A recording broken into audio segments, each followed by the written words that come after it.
Hello everybody, thank you for the introduction. Hello, I am Ali, I am Lucian. and today we will talk a little bit about the Fileless malware. From an agenda perspective, our talk from today will cover a little bit of overview, some trends, a bit of information about modus operandi, and in the end we will have a case study for the Fileless malware, where my colleague Lucian will cover a little bit the technical investigation that we performed some time ago. In terms of overview, if we are referring to security landscape, maybe you all have noticed that threat actors in 2017 are moving fast, very, very fast.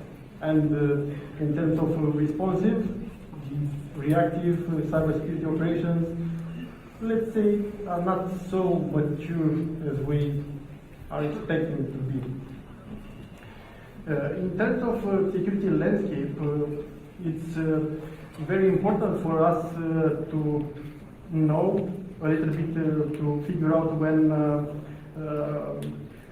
let's say, threat actors are coming and they are doing the bad stuff, and it would be very important for us to know which step we should take in order to avoid those threats.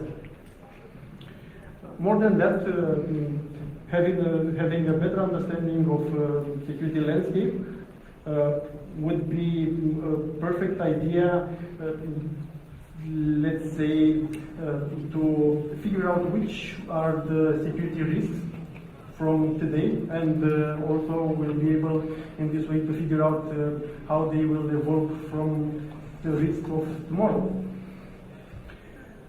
Also, very important at this point is, let's say, to take into consideration both knowing your weaknesses, let's say, and also the attacker capabilities, just to prevent some attacks and in this way dramatically change the information security program. I think you all know that at this moment we are not able to prevent all attacks, just because the traditional security mechanisms added in place are not so effective. They became ineffective, and the security companies are struggling to cope.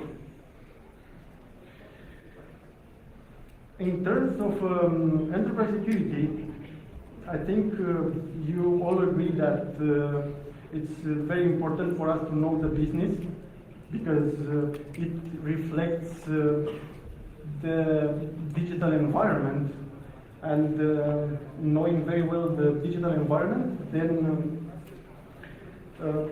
we will be able to identify which data as the organization, and also let's say view or identify where that data is used, where that data stays, and not to forget about how many mechanisms, computer systems are connected to our environment. Having a better understanding of the amount of information mentioned, we will be able to familiarize ourselves with procedures and vulnerabilities. And from my perspective, I think half of the battle is already covered. The other half of the battle would be to know your adversary, your antagonist, your attacker.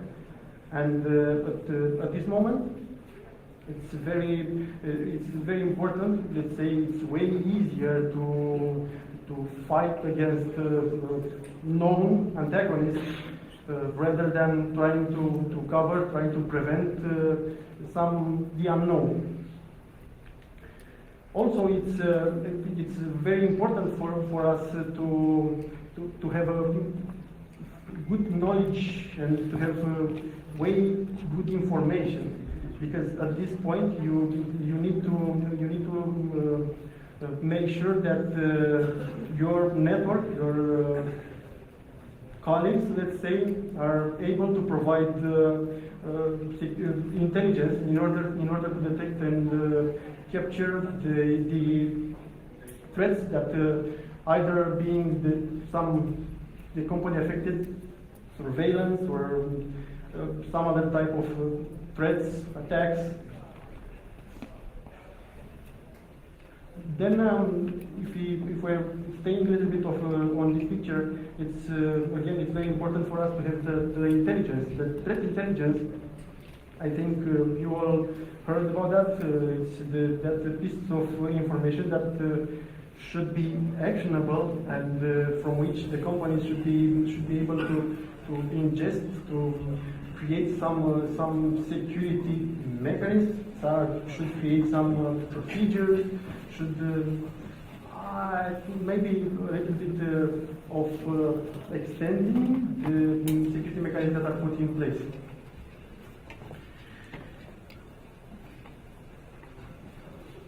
Going to fileless malware, I think it's very important to mention that lately everyone heard about fileless malware, because looking at Google Trends,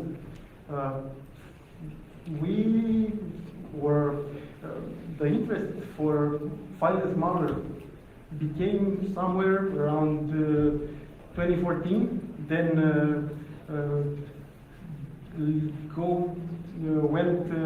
went up in 2015, and we have a spike in 2017. It's very important to take into consideration that most of the current malwares and threats are using this technique. If we are going to cover a little bit the investigation phase, we are very, very interested in let's say having at least these 4 steps covered. And from my perspective, I would start with discovering indicators of compromise, because in this way we can assess the damage. We can search, either being atomic indicators or behavioral. We can identify the threat. Then, determining the sophistication level, we can move on and identify what vulnerability was exactly exploited. In terms of a little bit of modus operandi at this moment, from the security analysis perspective, it's quite important to capture those events, having in mind the indicators of compromise that we've already collected. Put some capture events, capture that activity, go further to endpoint forensic, carving a little bit the memory and going to binary extraction, reversing engineering that sample, and in the end we turn back to standard incident response and security analytics. When at this moment, I saw a little bit of commonalities between standard threats and fileless malware, because the first 3 steps are, let's say, common, and we have a little bit of we have to pay attention to the 4th step. And in terms of explanation, I'm pretty sure that everyone knows what means each of every step. But what is step?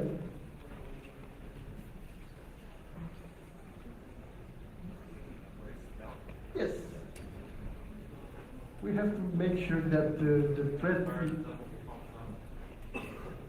Yes, the other way around.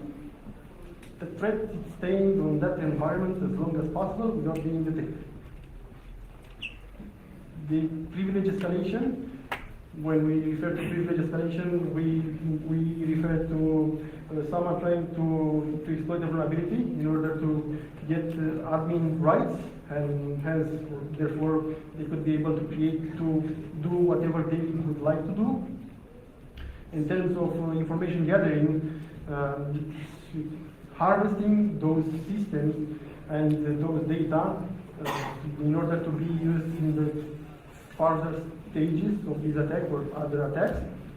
And if we are going to persistence, this is the most important steps, and we have to be sure that that fileless malware, without having a binary or any file written on the system, will start up again, and we'll have that payload run in memory every time when the system is rebooted.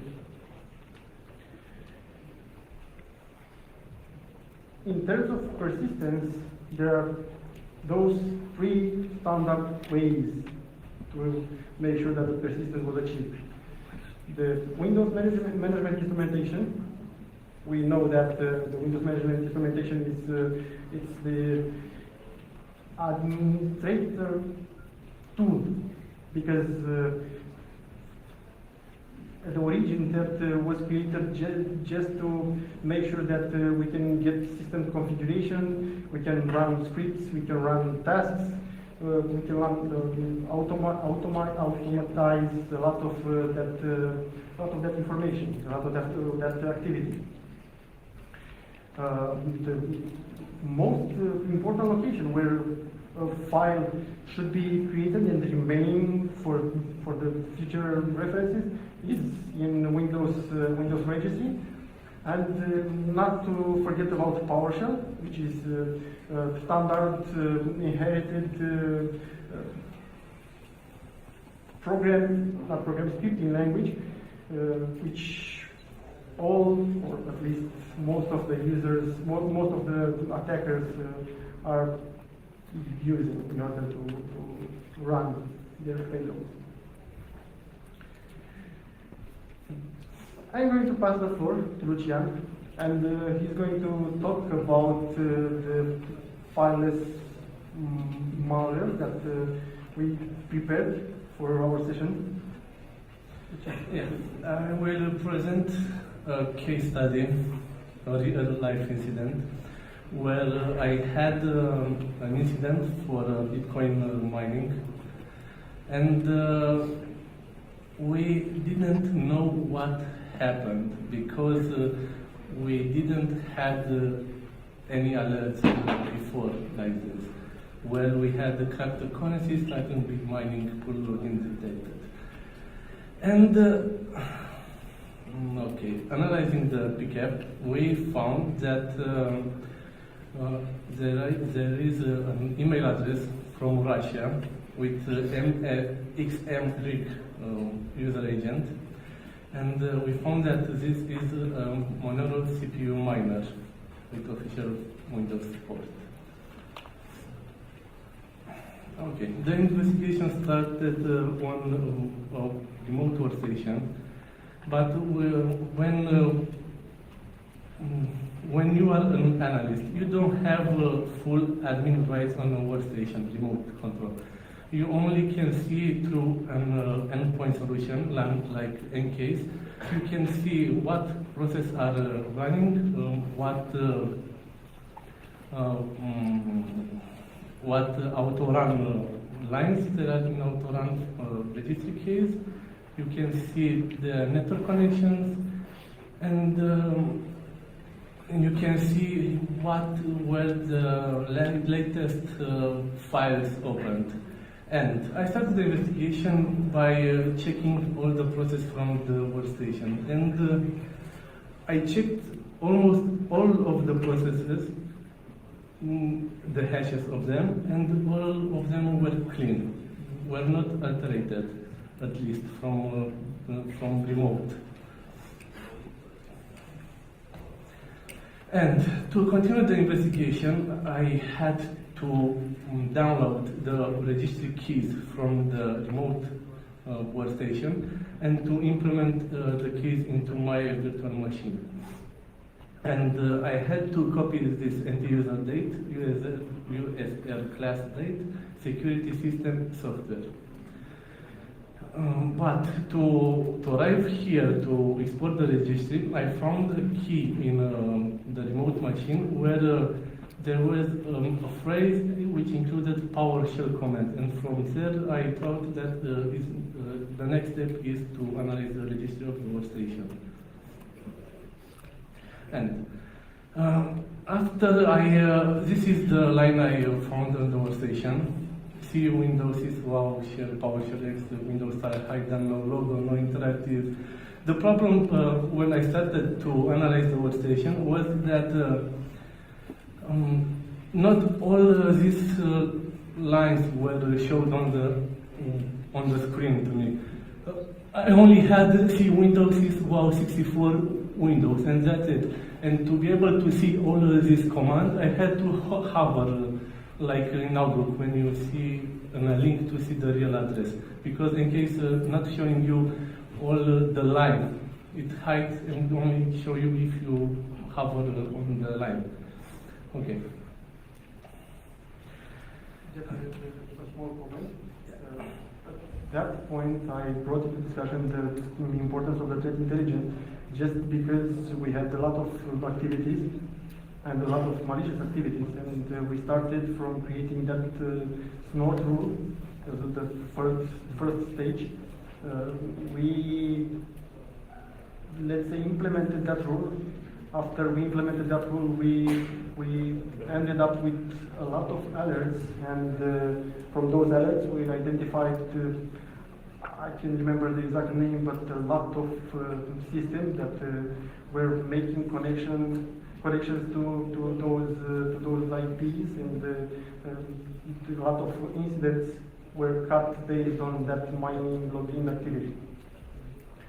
Then there is a limited amount of time for each and every incident, and this is the reason for which Lucian was mentioned that the window where she first glanced was a small window, and we didn't pay attention that there is a bigger command, not just sys wow system windows and whatever.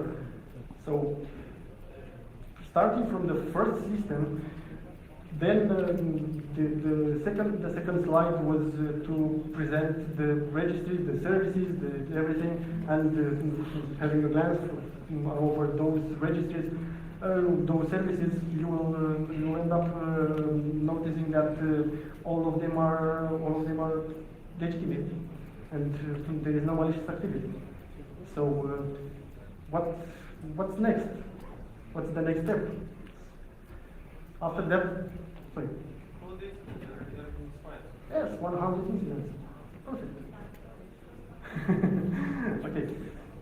Then we started to pay way more attention to incidents, because the activity continued, and there was something bad happening in those systems. And at that time, Lucian started to analyze, pay a little bit more attention to registries, and hovering that autorun. He noticed that we have a PowerShell command, and from that point on, he managed to identify 3 steps in the investigation. We have the first step, the autorun key. The second step that he's going to talk about in a moment, it's the second stage, not to disclose his presentation, and you will see that we have the third step. And at this moment, I think it's very, very important to pay a lot of attention and to have a, let's say, good intelligence from which to start. Okay, so I saw that in autorun we had this command with PowerShell, and if you pay attention in this command, you will see that from page 64 string, it refers to another registry key or random key, and after that you can see a random name which is VQGA. Okay, VQGA, it is the script, the encoded base 64 script, which commands the virus itself. And the virus is located to that random registry key from classes. So this is the VQGA script in base 64 encoded, which contains 35,000 characters. This is how it looked, a part of it decoded. And here it is the virus itself, the encrypted DLL module. Okay, so what do you do next? Because you have the registry file from another computer, and you need to run the files. But as we all know, the registry files of the computers are unique. So if you import a registry file from another computer, there are chances that it doesn't work. So I had the idea to implement first all three stages: the autorun, the script file, and the encrypted DLL module. I created a new profile user, I imported all the registry keys, I restarted the virtual machine, nothing. After that, I had to find another way to run the virus to extract all the indicators, to see what it does after the virus is run. If it tries to contact other indicators and not only the one we know from the alert, from the incident itself. So first I decoded the script from base 64, and I tried to run it, and nothing happened. Okay. After that, I searched on Google, of course. Everybody does search on Google. Google is our best friend. And I had to find a way to run the virus.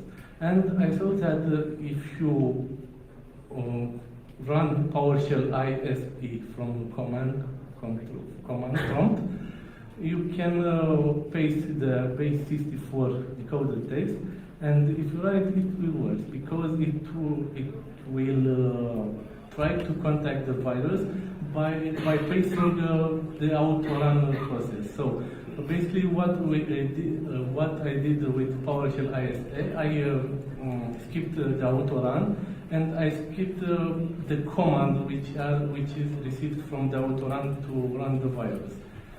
And in this way, I was able to run the virus, and besides that, I ran the fake DNS that if the virus is run, to have a response and not to stop, because he cannot contact any indicators. And I opened the Wireshark, and I saw that it tried to contact two URLs, soplifan.ru and dpkno.ru. And I let the machine running, and I saw that this traffic is repeated every 9 minutes. So it's not something that it does in a loop. After that,